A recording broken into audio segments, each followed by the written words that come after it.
Freelancer यानी स्वतंत्र रूप से काम करने वाला।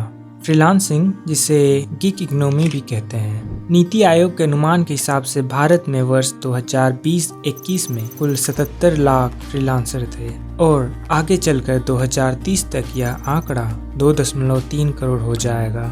एक रिपोर्ट के अनुसार भारत में औसतन एक फ्रीलांसर महीने का 22,000 कमाता है। तो चलिए शुरू करते हैं फ्रीलांसर्स बाइबल की book summary part 1। Freelancing career शुरू करने से पहले इन बातों का ध्यान जरूर रखें। ए, आप फ्रीलांसिंग क्यों करना चाहते हैं? खर्चा निकालने के लिए या बहुत सारा पैसा बनाने के लिए? पार्ट टाइम या फुल टाइम, उस हिसाब से प्लान बनाएं। बी, क्या आप अपने काम में स्किल्ड हैं? अगर आपका स्किल हाई नहीं है तो दूसरे फ्रीलांसर से बात करें।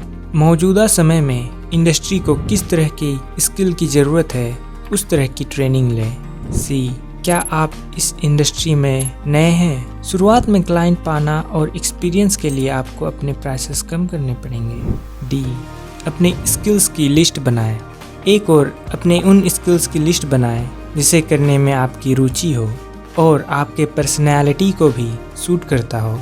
एक और अपने उन स्किल्स की लिस्ट बनाएं जिसमें आप स्किल्ड तो हैं पर रुचि थोड़ी कम है, जिससे कि जब मार्केट डाउन हो और प्रोजेक्ट ना मिले तो आप कुछ दिनों के लिए अपने काम को बदल सकें। ई, अपने कस्टमर के ज़रूरतों को समझें। अगर आप कहते हैं कि आप डिटेल ओरिएंटेड एनिमेटर हैं और आपके कस्टमर को नीड है एनिमेशन जल्दी से जल्दी हो जाए, यह आपके लिए घातक साबित होगा। इसलिए अपने कस्टमर की ज़रूरतों को समझें। F, plan for going public. अपने कस्टमर्स को अपने काम की ओर अट्रैक्ट करें। एक वेबसाइट, ब्लॉग और सोशल मीडिया के लिंक शेयर करें। बिजनेस कार्ड वगैरह तैयार रखें। ऑनलाइन फ्रीलांसिंग प्लेटफॉर्म जैसे फाइवर, अपवर्क, freelancer.com आदि की मदद लें। Part 2, getting clients. Successful freelancers दूसरों को अपने साथ काम करने के लिए प्रभावित करते हैं। इसका कारण यह है कि फर्स्ट, वे अपने काम में माहिर और एक्सीलेंट हैं। सेकंड, उनके पास दूसरों को प्रभावित करने की काबिलियत है। आपको भी सक्सेसफुल बनना है तो फर्स्ट पॉइंट पर तो आपको काम करना ही होगा। सेकंड पॉइंट के लिए साइकोलॉजिस्ट रॉबर्ट ने कुछ टिप्स दिए हैं। टिप 1, रेसिप्रोकेट यानी प्रतिपालन। लोगों की प्राकृतिक प्रवृत्ति होती है कि वे किसी योगदान का या कृपा का फेवर रिटर्न करें। आप भी इसका उपयोग कर सकते हैं। जब भी आपको कोई कस्टमर मिले तो उसे अपने दूसरे फ्रीलांस दोस्तों को रेफ़र कर दें। जैसे जैकी, मैं एक व्यक्ति से मिला जिसे डॉग ट्रेनिंग बुक लिखने में मदद चाहिए। तुम्हें पशुपालन और रेस्क्यू काम में एक्सपीरियंस है, तुम इसके लिए ठीक हो। मैंने उसे तुम्हारे बारे में बताया, ये रहा नंबर, गुड लक। इस तरह आपका दोस्त भी अगली बार आपके इस फेवर का जरूर रिटर्न करेगा और क्लाइंट दिलाने में मदद करेगा। टिप 2, सोशल वैलिडेशन, सामाजिक सत्यापन।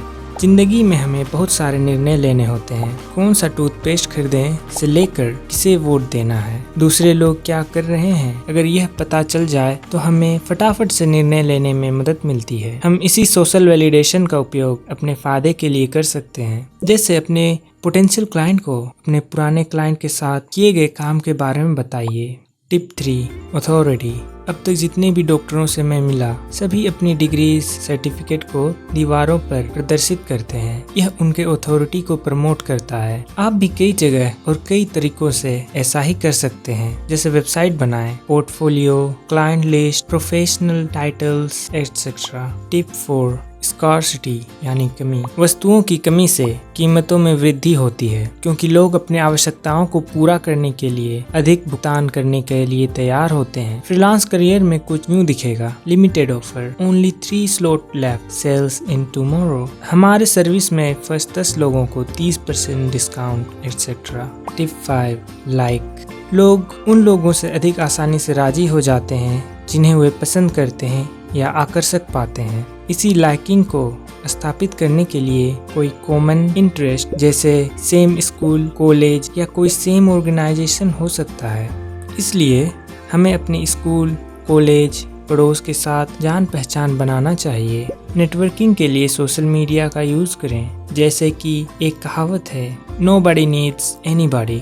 until they need somebody। जब भी उन्हें ज़रूरत हो तो उनके ख्याल में आप ही पहले आएं। ऐसा ना हो कि आप लोगों को ज़रूरत के समय ही कॉल या कांटेक्ट करें। इसके लिए समय समय पर उन्हें आर्टिकल्स, फनी वीडियो वगैरह भेजते रहें। Prepare freelance contact. अगर आपका प्रोजेक्ट बहुत बड़ा और ज़्यादा पैसा इन्वॉल्व ना हो तो आपको लॉयर हायर करने की ज़रूरत नहीं होगी। मगर यदि प्रोजेक्ट बड़ा और उसमें ज़्यादा पैसा का लेन देन हो तो एक लॉयर हायर करना ही अच्छा होगा। एक लॉयर आपको कॉन्ट्रैक्ट बना के देगा और आपको लीगल एग्रीमेंट्स में गाइड कर सकता है। जब आप फ्रीलांस कॉन्ट्रैक्ट तैयार कर रहे हो तो आप क्या करेंगे, कितना पैसा चार्ज करेंगे और पेमेंट स्ट्रक्चर, डेडलाइन, आप क्या करेंगे, कितना पैसा चार्ज होगा आदि लिखा हो। जितना डिटेल टर्म होंगे उतना ही अच्छा। प्रोजेक्ट मिलने पर क्लाइंट को अपने काम का अपडेट देते रहें, जैसे कल से इस सेक्शन पर काम होगा। टेस्ट प्रोजेक्ट नेक्स्ट वीक तक कंप्लीट हो जाएगा। मैंने कोडिंग ग्लिच फिक्स कर लिया है।